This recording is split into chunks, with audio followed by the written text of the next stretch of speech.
The Lark and the Rook. Short poem in English.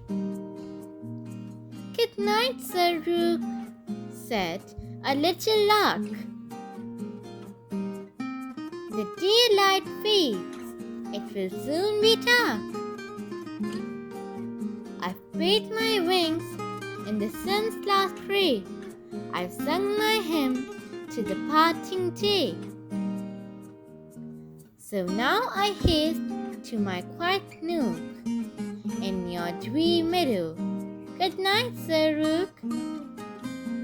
Good night, poor Lark, said his titled friend, with a haughty toss and a distant bend. I also go to my rest profound, but not to sleep on the cold damp ground.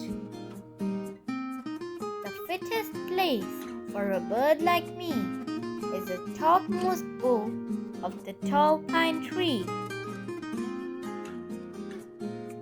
I opened my eyes at peep of day and saw you taking upward way, dreaming your fond, romantic dreams, an ugly speck in the sun's bright beams, soaring too high to be seen or heard.